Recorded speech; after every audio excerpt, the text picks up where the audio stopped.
Assalamualaikum warahmatullahi wabarakatuh. Kembali lagi bersama Bu Devi di pelajaran Bahasa Indonesia.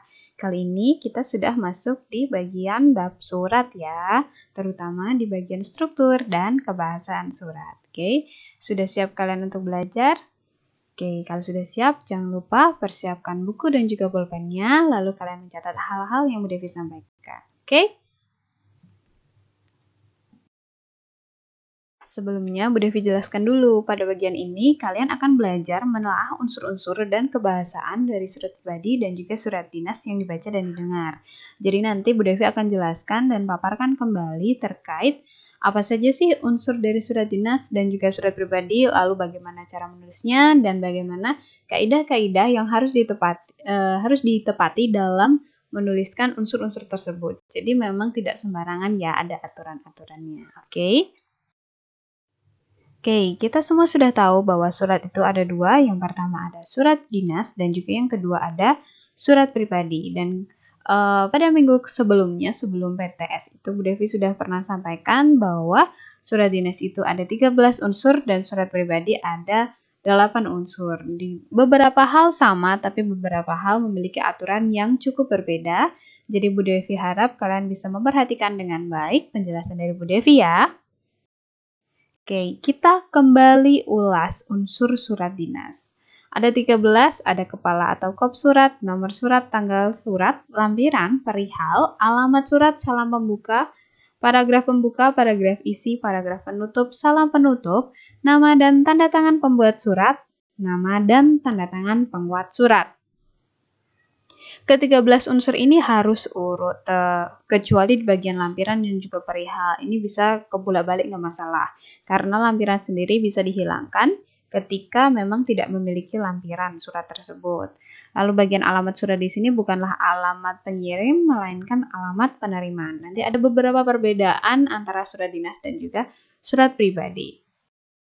Nah, untuk surat pribadi ada 8, ada alamat. Nah, ini yang beda dengan di surat dinas tadi, bahwa surat pribadi itu ada alamat surat. Surat di sini alamatnya adalah alamat kota penulisnya. Ada tanggal surat, salam pembuka, pendahuluan atau pembuka surat, isi, penutup surat, salam penutup, dan juga nama surat, nama pengirim surat, dan tanda tangan pengirim surat. Oke? Sudah mulai ada gambaran ya, atau paling nggak kamu bisa mengingat materi pertemuan sebelumnya. Kita langsung. Oke, yang pertama, kop surat atau kepala surat. Di sini Bu Devi sudah berikan potongan kop surat. Ini dari sekolah kita sendiri, yakni SMP Negeri 12 Yogyakarta. Nah, apa sih Bu yang ada di kop surat itu? Nah, yang pertama ada nama instansi atau lembaga. Instansi itu ya lembaga, ya pokoknya kayak kantor gitulah.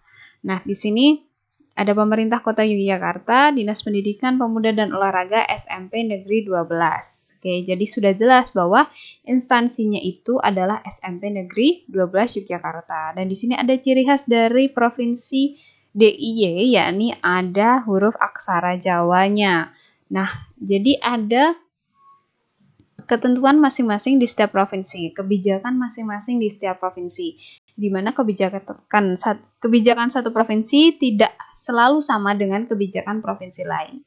Jadi setiap provinsi memiliki kebijakan masing-masing, bahkan ketika kita persempit lagi, setiap instansi bisa memiliki kebijakan mereka masing-masing. Jadi tidak harus selalu sama, bentuk kop surat itu harus seperti ini tuh tidak.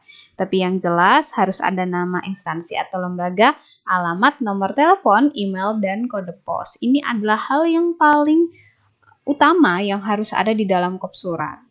Alamat instansi, ada Jalan Tentara Pelajar 9 Yogyakarta. Hati-hati dalam penulisan alamat, karena alamat itu sering sekali salah.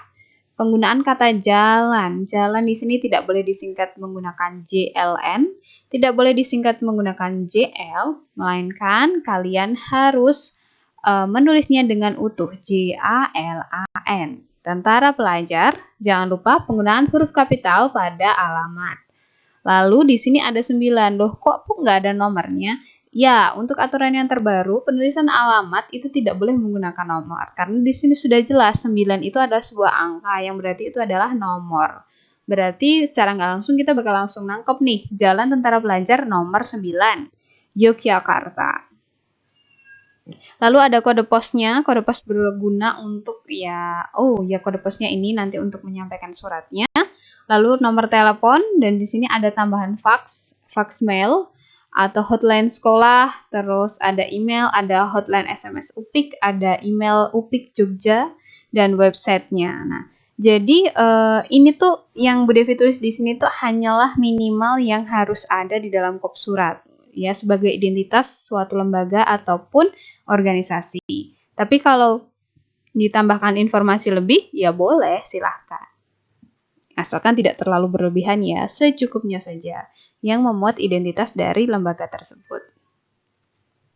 Logo Bu, logo boleh diberi, boleh tidak.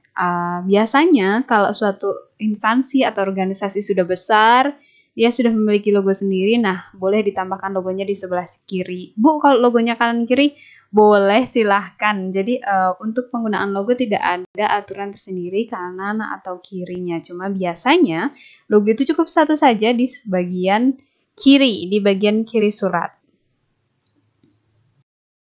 Oke, di sini Bu Devi beri contoh kop surat sederhana, di mana di sini hanya berisi 5 hal yang Bu Devi tuliskan dan tanpa logo. Jadi ini masih organisasi intra, jadi kayak masih di dalam sekolah.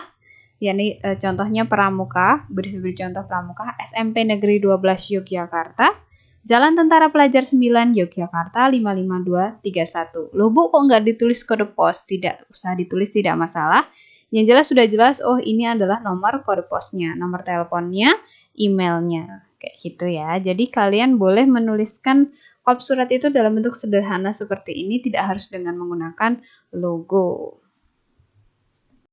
Oke, selanjutnya adalah nomor surat. Oke, nomor surat ini berisi urutan surat keluar. Jadi ada 4 hal yang harus kalian pahami betul di sini.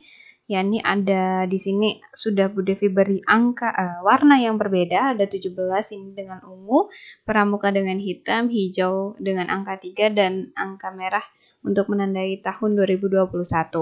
Masing-masing ada artinya, jadi tidak boleh sembarangan. Oke, kita mulai dari yang paling ujung, yakni nomor 17. Nomor 17 di sini kalau kita tarik set, yakni nomor urutan surat keluar. Misal urutan ke-17. Jadi nomor di sini adalah surat yang ditulis itu. Itu kan surat yang keluar ya untuk instansi lain. Itu adalah surat urutan keberapa di tahun itu ya, di tahun itu. Ya. Kalau di sini kita bisa lihat tahun 2021. Oh, jadi ini surat yang keluar surat yang keluar nomor ke-17 pada tahun 2021. Selanjutnya dipisahkan dengan garis miring atau garing. Terus ada kata pramuka. Kalau kita tarik set, ya pramuka itu adalah nama atau kode instansi organisasi pengirim surat. Jadi nama atau kode instansi. Jadi bisa langsung ditulis, oh ini yang mengirim pramuka. Berarti dia menggunakan kata pramuka. Sudah sangat jelas bahwa oh ini organisasinya namanya pramuka. Tapi kadang ada instansi ataupun organisasi yang cukup panjang sehingga tidak bisa menuliskan utuh namanya. Jadi dipilihlah itu kode. Kodenya itu bisa huruf ataupun hanya beberapa huruf saja. Nah itu digunakan untuk menandai oh ini surat ke-17 miliknya instansi ini kayak gitu. Selanjutnya di sini ada angka 3, tapi dalam bentuk Romawi kita tarik set, yakni bulan pembuatan surat dalam angka Romawi. Jadi memang harus jelas nih surat ini dikeluarkan pada bulan apa. Oh kalau di sini bulan 3 berarti Januari, Februari, Maret. Oh berarti bulan Maret. Berarti surat ke-17 yang keluar ini ada di bulan Maret kayak gitu. Jadi untuk ngeceknya itu lebih mudah. Dan terakhir ada tahun di sini. Tahunnya 2021, berarti surat ini dikeluarkan pada tahun 2021. Jadi ini adalah struktur unsur surat, bukan struktur ya, kayak urutan nomor surat, penulisan nomor surat. Tapi ingat ya, setiap instansi tetap memiliki kebijakannya masing-masing. Jadi kadang memang ada instansi yang struktur nomor suratnya tidak seperti ini. Jadi mereka punya aturannya masing-masing. Cuma yang secara umum, secara umum disampaikan dan diajarkan itu yang seperti ini. Ada 4 hal.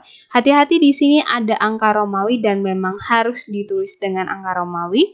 Kamu tidak boleh menulisnya dengan angka biasa. Jadi memang aturannya sudah dengan angka Romawi. Jadi paling nggak kamu harus tahu angka Romawi 1 sampai dengan 12 karena kita ada 12 bulan. Lanjut ya. Selanjutnya adalah tanggal surat. Nah, karena tanggal surat ini ada di surat dinas dan juga ada di surat pribadi, jadi Bu Devi akan langsung bahas bersama di sini. Kita akan bahas di surat dinas terlebih dahulu. Tanggal surat dinas ditulis dengan format seperti ini. 21 Maret 2021. Jadi angka hanya dituliskan pada tanggal dan juga tahun. Pada bulan harus ditulis dengan huruf Maret, M-A-R-E-T.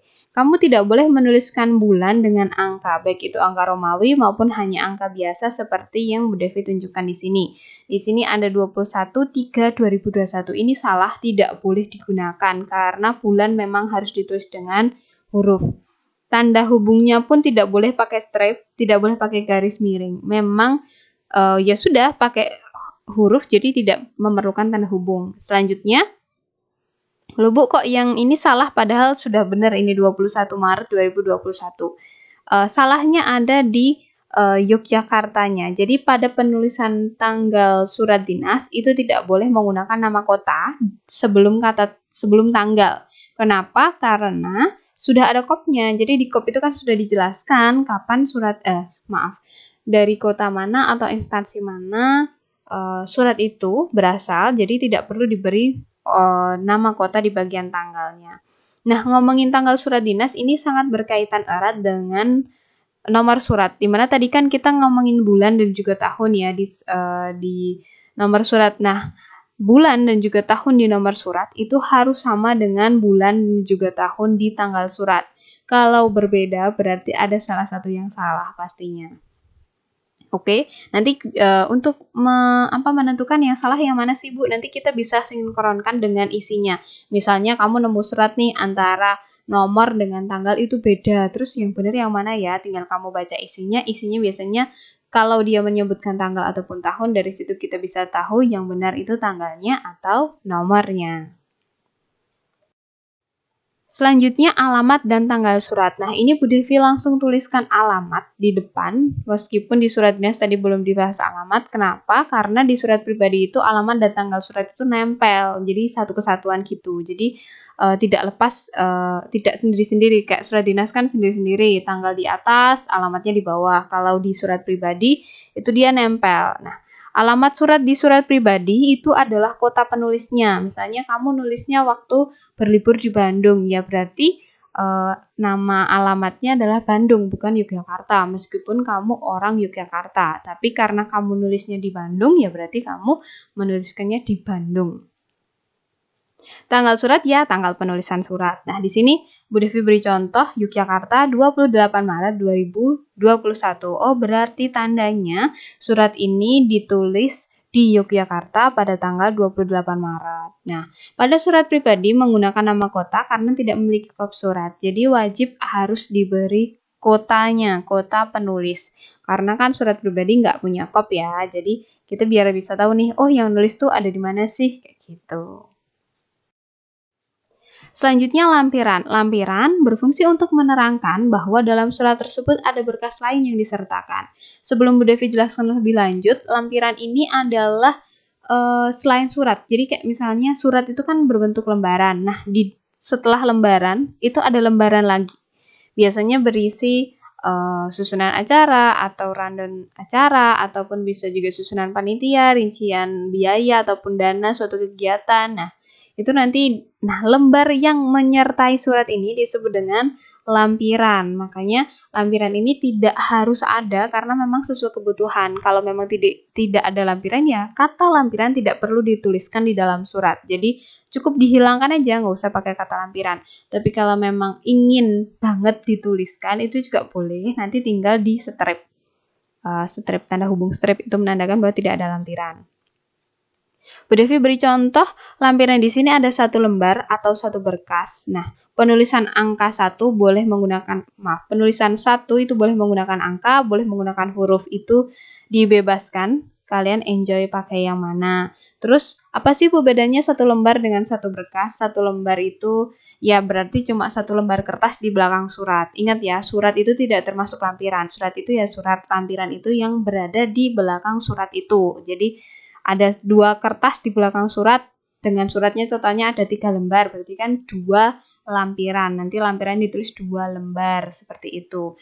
Kalau lampirannya itu berupa buku ataupun jilitan kertas, jadi kertas yang dijilid kayak gitu, itu nanti sudah bukan lembar lagi, tapi disebut dengan berkas. Jadi tergantung lampirannya itu berupa apa. Penulisan lampiran tidak wajib ya, oke. Selanjutnya nomor 5 adalah hal atau perihal. Kalian boleh nulis hal atau perihal, bebas pilih salah satu. Nah, hal atau perihal ini berisi garis besar surat atau tujuan surat. Contohnya nih, halnya undangan. Oh, berarti surat itu berisi undangan atau bersifat mengundang penerima suratnya. Terus halnya permohonan izin. Oh, berarti surat itu isinya adalah permohonan izin. Baik itu permohonan izin mengikuti, permohonan izin meminjam, macam-macam. Tapi yang jelas garis besarnya itu permohonan izin. Sama halnya dengan undangan, ini tidak perlu dijelaskan undangan rapat, undangan apa, nggak usah. Jadi langsung udah ditulis aja undangan. Garis besarnya saja. Termasuk permohonan izin ini juga berarti nggak usah ditulis permohonan izin apa, udah cukup ditulis dengan permohonan izin saja. Nanti penerima akan membaca lebih detailnya di bagian isi suratnya. Permohonan kerjasama, ya jelas berarti dia ingin mengajak kerjasama. Lamaran pekerjaan, oh berarti surat ini ingin melamar pekerjaan si pengirimnya. Pemberitahuan, kalau pemberitahuan berarti isi suratnya hanya sekedar memberikan informasi tertentu kepada penerima surat, tidak membutuhkan feedback atau paling feedbacknya tidak secara langsung bertemu, bisa jadi belajar di rumah ataupun apa. Jadi sifatnya hanya sekadar memberikan informasi saja. Nah, nanti penulisan perihal ini tergantung kebutuhan dan isi suratnya. Selanjutnya alamat surat dinas ya. Di sini tadi alamat surat pribadi sudah Bu Devi bahas di atas bersama dengan tanggal, maka di sini Bu Devi hanya akan membahas alamat surat dinas yang ada ketentuan-ketentuannya. Oke, di sini Bu Devi beri contoh alamat. Alamat itu di bawah nomor, perihal, dan juga lampiran ya. Jadi di bawah tapi sebelum salam pembuka. Nah, di sini kalian bisa melihat yang hitam ini aja. Yang merah ini adalah keterangannya. Jadi tidak perlu dituliskan ketika kamu menulis alamatnya. Mari kita baca. Yang terhormat, titik, ini menandakan dia itu singkatan dari yang terhormat.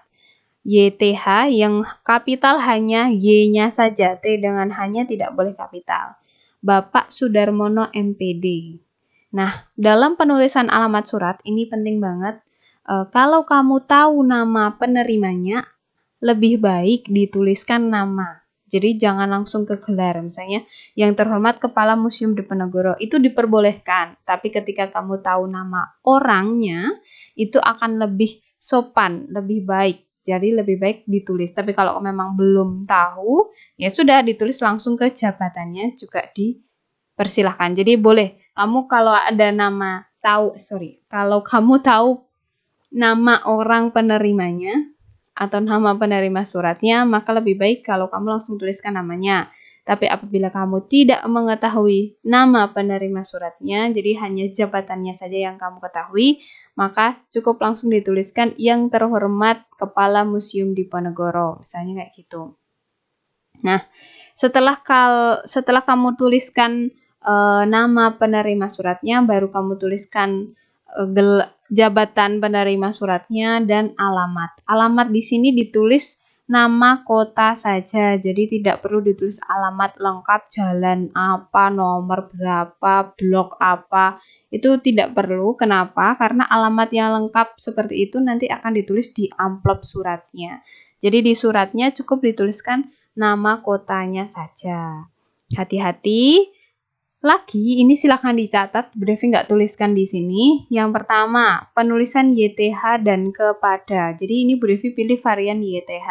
Kamu boleh memilih kata kepada. Kepada Bapak Sudarmono itu boleh. Yang tidak boleh adalah menulis kata kepada dan YTH secara bersamaan. Jadi kepada yang terhormat Bapak Sudarmono. Nah, itu tidak boleh. Jadi kamu harus pilih salah satu, tidak boleh menggunakan dua-duanya. Seperti yang Bu Devi contohkan di sini, Bu Devi pilih kata YTH. Bu, kalau kepada boleh, silahkan. Yang penting tidak dua-duanya. Sama yang tadi, kalau tahu nama penerimanya, kamu lebih baik tuliskan. Tapi kalau kamu tidak tahu nama penerimanya, kamu langsung ke jabatannya saja. Oke? Alamat surat tidak diakhiri dengan tanda titik. Ingat, ini tidak ada tanda titiknya. Hati-hati, ini bisa jadi pengecoh ketika kamu mengerjakan soal. Ya, jadi alamat itu tidak boleh dengan tanda titik. Oke? Nomor 7, yakni salam. Salam di sini Bu Devi langsung beri contoh salam pembuka dan salam penutup. Nah, huruf awal ditulis dengan huruf kapital. Assalamualaikum dengan hormat. Nah, semuanya pakai huruf kapital ya. Penulisan salam diakhiri dengan tanda koma. Assalamualaikum WW, bukan WRWB, itu tidak baku. Yang baku itu W titik W, koma. Ini ada koma. Dengan hormat, koma. Salam pramuka, koma. Nah, ini Bu Devi sudah sertakan ketika pembukanya pakai Assalamualaikum, maka diakhiri dengan wassalamualaikum. Kalau pembukanya dengan hormat, diakhiri dengan hormat kami. Kalau pembukanya salam pramuka, diakhiri dengan hormat kami. Nah, di sini yang pink ini surat dinas, yang biru adalah surat pribadi. Nah, untuk surat pribadi tidak ada syarat ya, harus begini, harus begitu seperti surat dinas, enggak. Jadi, sebebasmu aja, yang penting tidak menyakiti si penerima surat. Jadi, antara kamu dengan penerima surat itu masih nyambung tuh dan masih connect gitu. Misalnya salam nama game misalnya, nggak apa-apa, asalkan penerimamu itu juga dia suka sama game, jadi masih nyambung.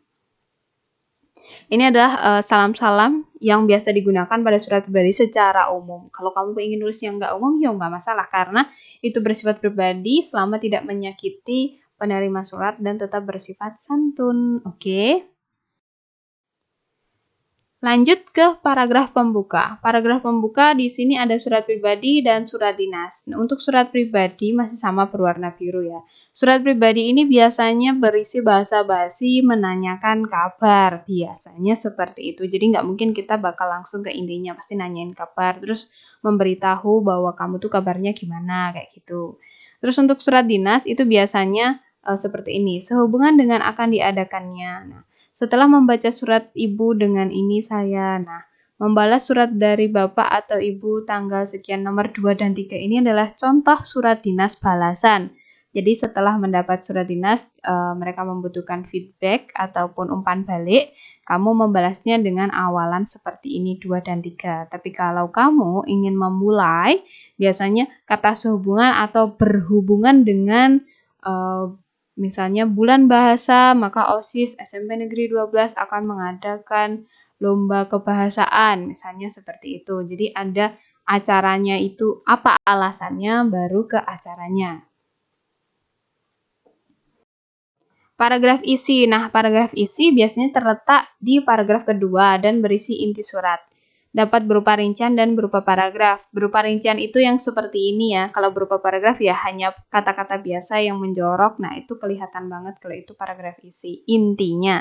Nah, kalau berupa rincian itu, hati-hati dalam penulisan isi surat dinas yang berupa rincian.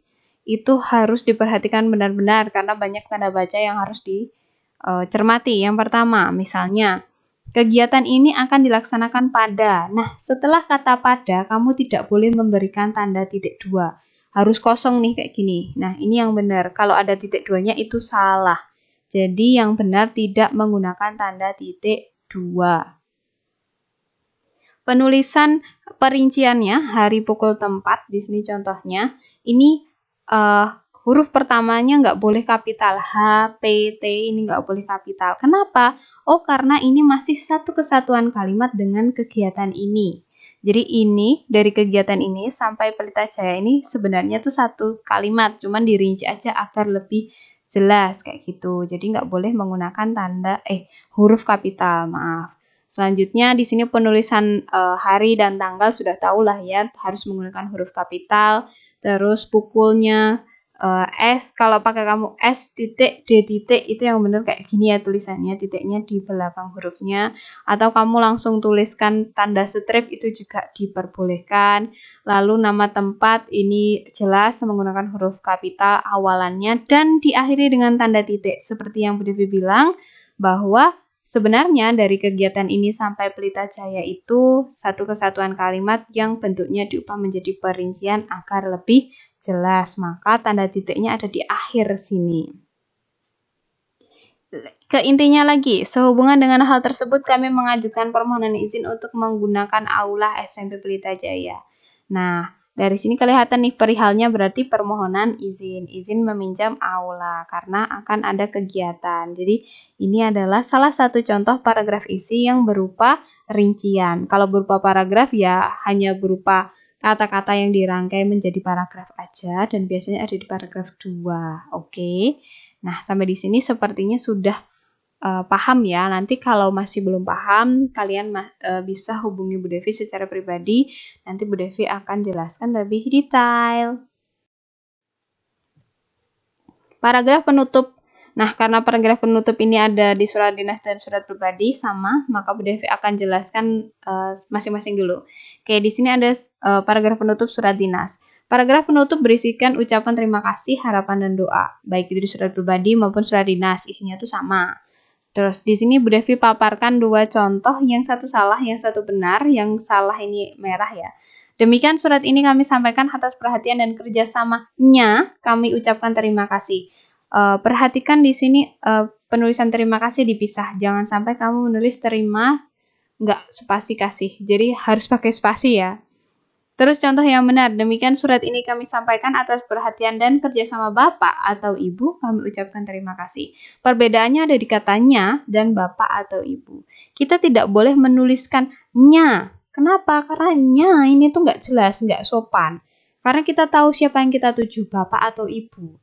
Kalau memang yang kita tuju adalah Bapak, maka kerjasama Bapak, kami ucapkan terima kasih. Kalau yang kita tuju atau penerima suratnya adalah Ibu, maka ditulis kerjasama Ibu, kami ucapkan terima kasih. Kalau yang menerima bisa Bapak, bisa Ibu, kita tidak tahu jenis kelaminnya, maka kita cukup menuliskan Bapak strip Ibu, bukan strip, garing Ibu. Jadi bisa Bapak, bisa Ibu.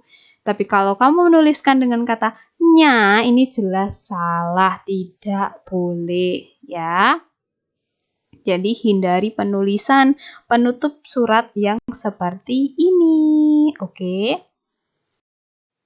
Nah, paragraf penutup pada surat pribadi, intinya sama kan? Paragraf penutup berisi ucapan terima kasih, harapan, dan doa. Kalau surat pribadi lebih santai ya, biasanya hanya meminta balasan, terus kayak salam kangen, udah kangen banget, terus minta balasan lagi, biasanya kayak gitu, itu penutupnya. Atau aku tunggu kehadiranmu di sini, atau gimana. Kalau dia tidak meminta balasan, dia bisa memberikan doa dan juga harapan serta terima kasih, gitu aja. Lebih fleksibel untuk surat pribadi. Kenapa? Karena penerimanya kita kenal dan kita sudah dekat, biasanya seperti itu.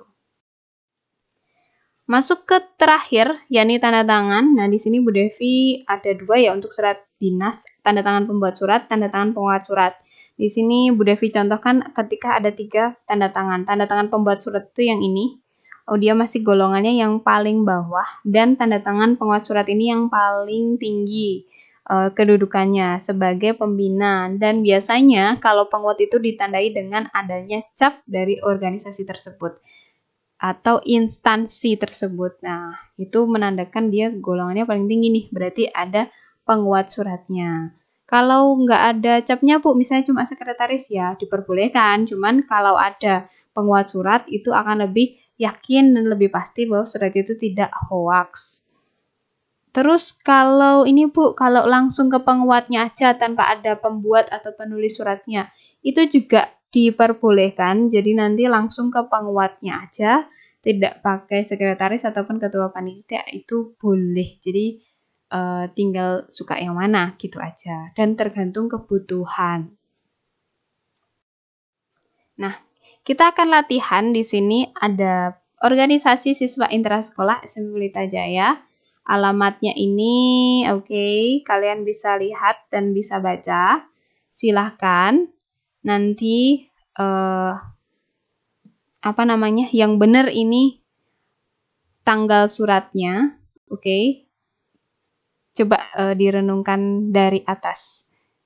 Ini nama kopnya dulu, Organisasi Siswa Intrasekolah SMP Pelita Jaya. Ya, sudah jelas. Organisasinya OSIS SMP Pelita Jaya. Nah, yang kedua ada alamat. Nah, ini salah. Kenapa? Karena alamat di sini pakai titik 2. Nggak boleh. Jadi langsung aja, nggak usah pakai alamat, nggak usah pakai tulisan alamat, langsung aja. Jalan Pangeran Antasari. Oke. Dan di sini penulisan JLN ini juga salah karena penulisan jalan tidak boleh disingkat.